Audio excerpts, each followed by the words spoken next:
2006 में निठारी कांड हुआ था नोएडा में, उसके आरोपियों को भी माननीय सुप्रीम कोर्ट ने बरी कर दिया। इसके पहले 2006 में जो मुंबई में बम ब्लास्ट हुआ था, जिसमें 189 लोग मारे गए थे, 800 लोग घायल हुए थे, उसके आरोपी भी बरी हो चुके हैं। भारत में लोगों की जीवन की कोई कीमत नहीं है। मर जाए, बलात्कार हो जाए, आत्महत्या हो जाए, उनके मानव अंगों को निकाल निकाल के बेच दिया जाए और बाद में सबूत के अभाव में बरी हो जाते हैं।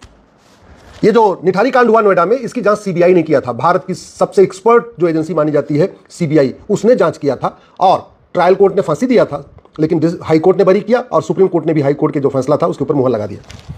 2005 से लेकर 2006 के बीच में लगातार नोएडा के निठारी से बच्चे गायब हो रहे थे।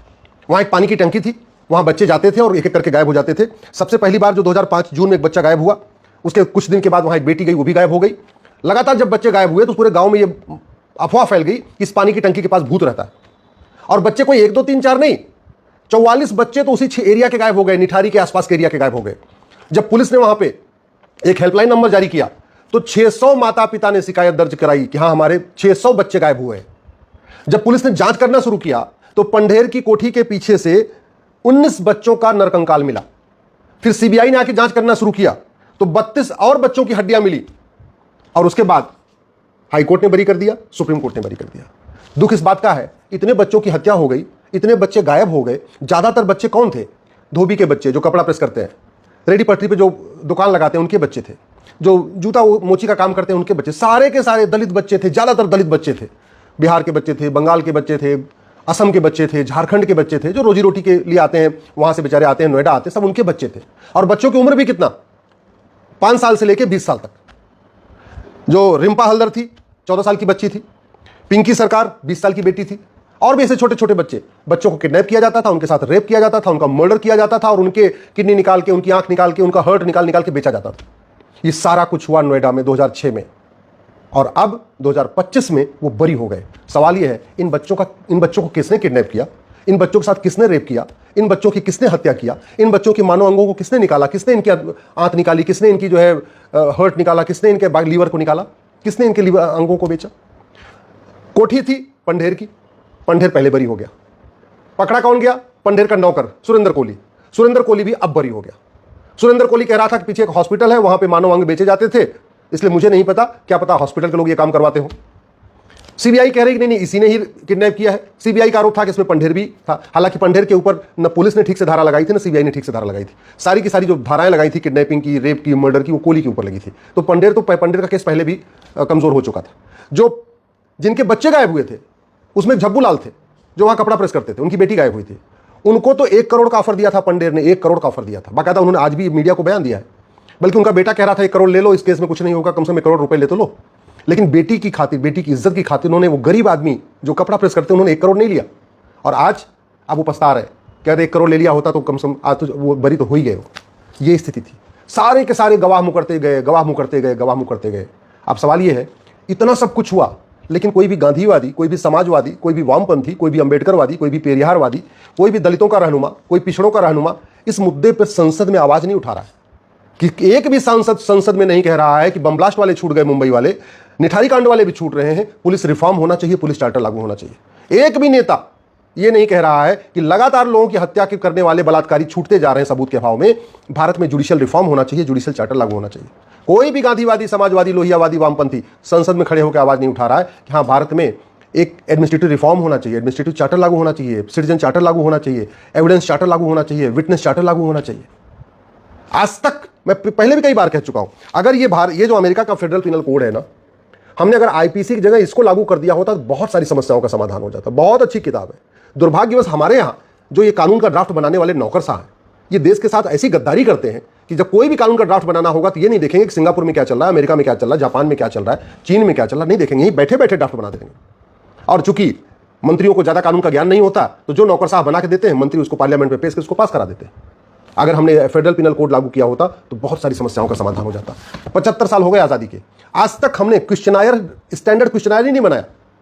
अरे भैया, हत्या अगर किसी की हुई, चाहे वो कश्मीर में हुई, चाहे केरल में हुई, चाहे वो कच्छ में हुई, चाहे कामरूप में हुई, हत्या तो हत्या है। तो हत्या पे जो पुलिस को सवाल पूछना है, वो सवाल तो कम से कम 100 सवाल, 150 सवाल, 200 सवाल, उसका एक स्टैंडर्ड ड्राफ्ट बनाया जा सकता है कि पूरे देश में कहीं पे भी हत्या हो, ये 100 सवाल तो पुलिस को पूछना ही पूछना। कहीं पे भी बलात्कार हो, वो बलात्कार के लिए एक स्टैंडर्ड फॉर्मेट हम बना सकते हैं, भैया बलात्कार होगा तो आपको ये 100 सवाल या 150 सवाल पूछना है, किडनैपिंग होगी तो ये 50 सवाल 100 सवाल पूछना। किसी भी तरीके का क्राइम हो, हर तरीके के क्राइम को कैटेगराइज करके उसके ऊपर स्टैंडर्ड सवाल हम पूछ सकते हैं। जो बाद में क्रॉस एग्जामिनेशन होता है कोर्ट में, जो जीरा होती है, जो वकील वहां पे सवाल पूछते हैं, वो सवाल पुलिस अगर शुरुआत में पूछ ले तो बहुत हद तक काम आसान हो जाएगा। दूसरा, हम झूठ को गंभीर अपराध घोषित क्यों नहीं कर रहे?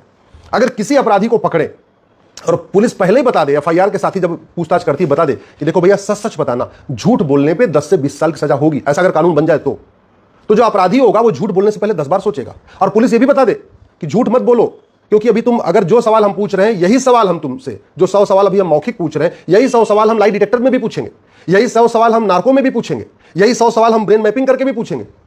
तो जो आरोपी है ना, वो समझ में आ जाएगा कि अभी तो हमसे मौखिक सवाल पूछा जा रहा है, बाद में हमारा पॉलीग्राफ टेस्ट भी होगा, बाद में हमारा ब्रेन मैपिंग भी होगा, बाद में हमारा लाई डिटेक्टर भी होगा, बाद में हमारा नार्को टेस्ट भी होगा, और अगर इसमें कहीं मिसमैच हुआ तो 10 से 20 साल की सजा होगी।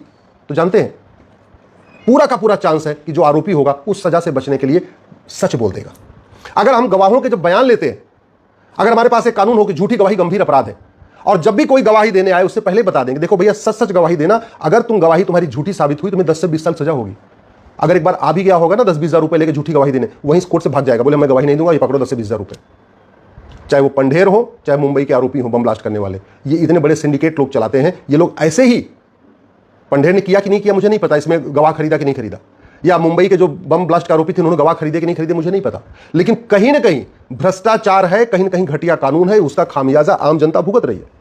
भारत पूरे देश में पुलिस का काम अपराध रोकना है, तो फिर 1861 वाला पुलिस एक्ट आज भी क्यों चल रहा है? क्यों नहीं हम पुलिस यूनिफॉर्म पुलिस कोड बनाते हैं, one nation one police code बनाते हैं, एक पुलिस चार्टर लागू करते हैं, पुलिस के कैटेगराइजेशन करते हैं कि ये अपराध इंस्पेक्टर लेवल पे जांच होगी, ये अपराध की जांच डिप्टी एसपी करेगा, ये कैटेगरी के अपराध होंगे तो इसको सब इंस्पेक्टर जांच करेगा।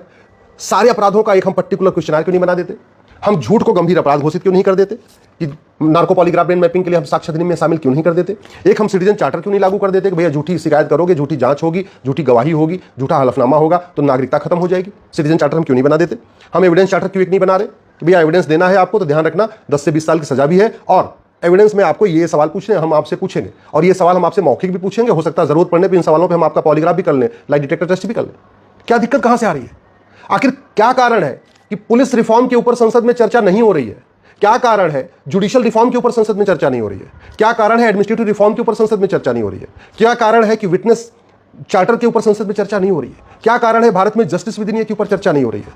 लगातार अपराध बढ़ रहे हैं, अपराधी छूट रहे हैं, पुलिस अपराधियों की जांच कर करके परेशान है, गवाही दे के परेशान है, जिसके साथ अपराध हुआ, जिसका लूट हुआ, जिसका बेटा मारा गया, जिसकी बेटी मारी गई, वो तो परेशान है ही। इस सिस्टम को बदलने के ऊपर संसद में चर्चा क्यों नहीं हो रही है? तू मैं आरोप प्रत्यारोप नुरा कुश्ती करके, बतौलेबाजी करके, तू चोर मैं सिपाही करके देश का क्या भला हो रहा है? कम से कम ढंग के विषयों पर संसद में चर्चा हो जाए। मैं आशा करता हूं आप लोग अपने अपने सांसद से मिलेंगे, अपने विधायक से मिलेंगे और उनसे जस्टिस विधिनियम लागू करने की मांग करेंगे। मैं गारंटी के साथ कहता हूं सभी मुकदमों का फैसला 1 साल में हो सकता है। मैं ये भी गारंटी के साथ कहता हूं कोई भी दोषी छूटेगा नहीं और कोई भी निर्दोष जेल नहीं जाएगा। इसकी गारंटी मैं लेता हूं। कानून बन सकता है, लेकिन उसके लिए संसद में आवाज उठाना पड़ेगा।